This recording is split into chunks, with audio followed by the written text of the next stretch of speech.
মনে আছে আপনাদের? কেউ তো একবারও স্বীকার করলেন না উন্নাওয়ের কথা। 2017 সালে নাবালিকাকে ধর্ষণ করেছিলেন। আমি একজন বিধায়ক বলবো বিজেপি, কিন্তু আপনি বলতে বললেন আমি কিন্তু আপনার পার্টির নাম বলতাম না, সরি, এটা আপনি আমাকে বাধ্য করলেন বলতে, কারণ তিনি এখানে প্রেজেন্ট নেই তো বলে নামটা বললাম না। নামটা আমার কাছে আছে, আমি অ্যাসেম্বলি পার্লামেন্টের আমি সিস্টেমটা জানি। ধর্ষিতা মেয়ের বাবাকে তারপর বন্দি অবস্থাতেই হত্যা করেন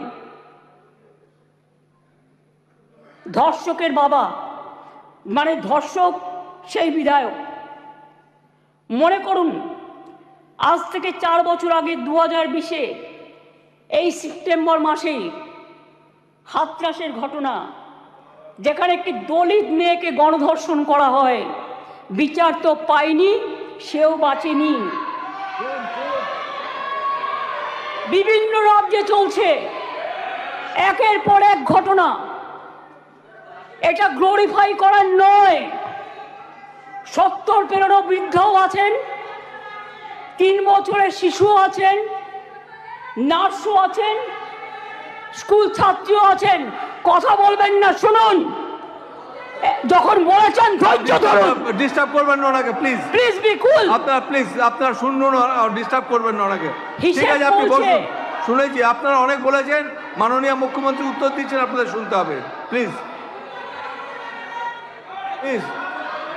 আরে এখনো তো অনেক বাকি আছে, শুনুন আগে। ঠিক আছে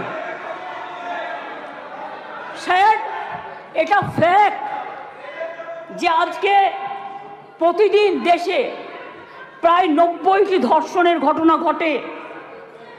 তার মধ্যে অনেকেরই মৃত্যু ঘটে, খুব বেদনাদায়ক।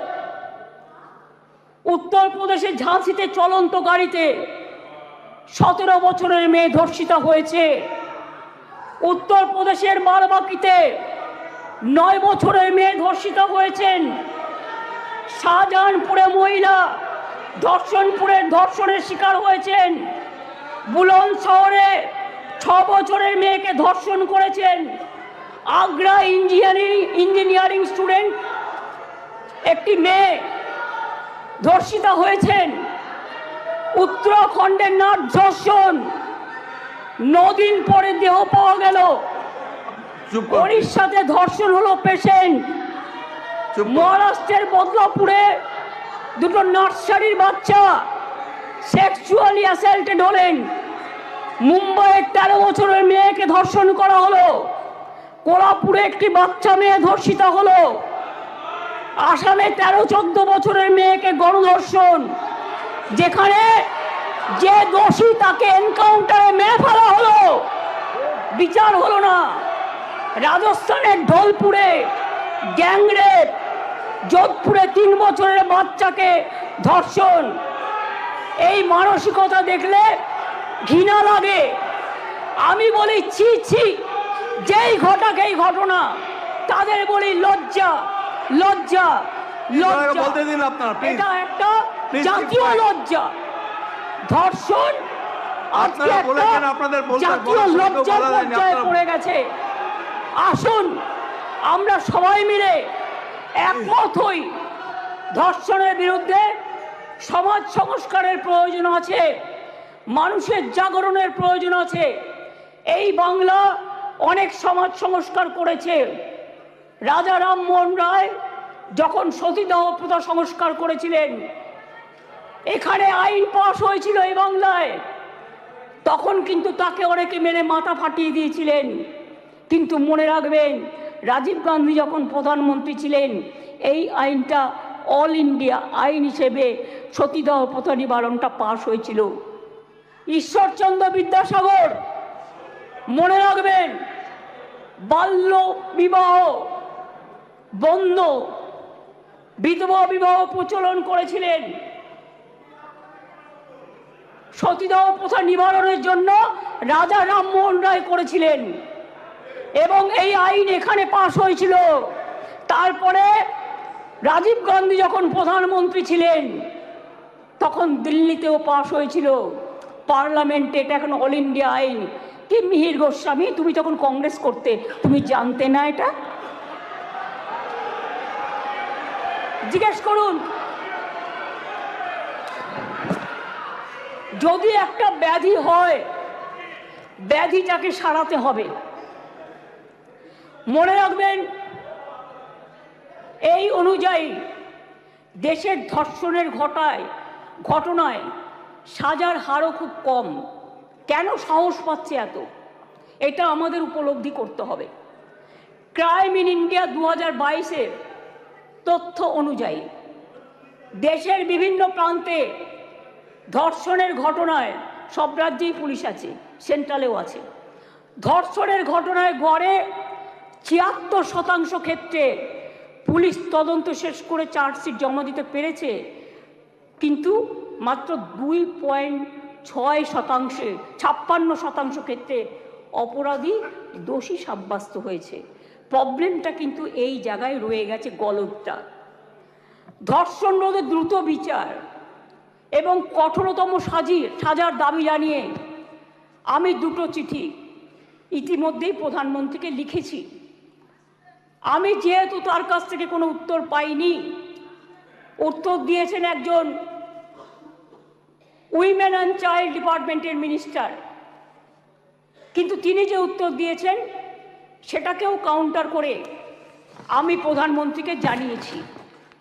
যদি দিল্লি নিজে এই চিঠি দুটো, স্যার সবার জ্ঞাতার্থে বার্তা একটু দিয়ে দেবে টেবিলে, আমি প্রধানমন্ত্রীকে লেখা চিঠিগুলো এখানে পেশ করলাম। ন্যায় সংহিতা বিল যখন প্রথম তাড়াহুড়ো করে পাশ করা হয় নির্বাচনের আগে, আমি বারবার স্বরাষ্ট্রমন্ত্রীকে বলেছিলাম এটা তাড়াহুড়ো করে করবেন না, এটা আমাদের রাজ্যগুলোর সাথে আলোচনা করুন, শুধু একটা চিঠি দিলে দায়িত্ব শেষ হয়ে যায় না। আমি অনেকবার অপোজ করেছি যে এটা কিন্তু রাজ্যকে কনসাল্ট করা হয়নি, মনে রাখবেন। তাছাড়াও আমি বলেছিলাম নতুন গভর্নমেন্ট আসুক, তাদের সাথে আলোচনা করুন, লোকসভায় আলোচনা হোক, রাজ্যসভায় আলোচনা হোক, বিরোধী দলের সাথে আলোচনা হোক, সরকারি দলের সাথে আলোচনা হোক, তারপরে এটা আপনারা করুন, কিন্তু সেটা তারা করেননি। তাই আজকে বাধ্য হয়ে আমরা সারা দেশের মেয়েরা যাতে সুফল পায়, মনে রাখবেন আজকে বাংলাকে নিয়ে শুধু বদনাম যারা করছেন, বাংলার সম্মান নিয়ে ভাবুন। বাংলা মাকে বদনাম করলে আপনার গায়েও লাগবে, আমার গায়েও লাগবে। আমাকে আপনারা 50টা কটু কথা বলুন, আমার কোনো যায় আসে না। যেভাবে আপনারা আমাকে অসম্মান করেছেন, আপনাদের প্রধানমন্ত্রীকে আমরা সেভাবে অসম্মান করিনি।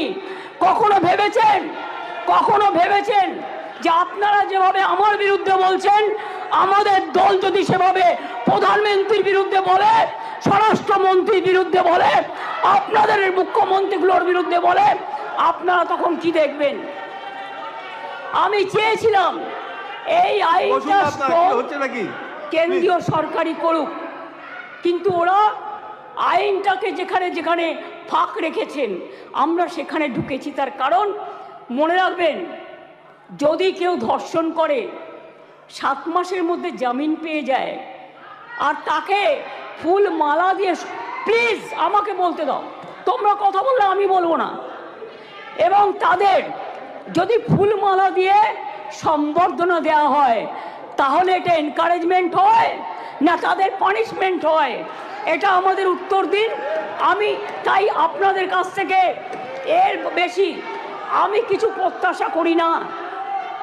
বিলকিসের ধর্ষকদেরও জেল থেকে ছেড়ে দিয়ে মালা পরানো হয়েছিল, যাবজ্জীবন জেলের সাজাপ্রাপ্ত উন্নাওয়ের ধর্ষণকারী, সেখানেও বাবা রাম রহিম থেকে নামটা বাদ, সকলকে প্যারোলে মুক্তি দেওয়া হয়েছে। এমনকি সাক্ষী মালিক আমাদের সোনার মেয়ে, তাদের উপরেও যে অত্যাচার হয়েছে, এবং আমার এখনও ডাউট আছে, আমি জানি না, বাট ক্রস চেক করলে দেখা যাবে ভেনাস কিন্তু দেশের জন্য গোল্ড আনতে পারত, কিন্তু ভেনাসকে আদৌ ভিক্টিমাইজ করা হয়েছে কিনা আগামী দিন ইতিহাস প্রমাণ করবে।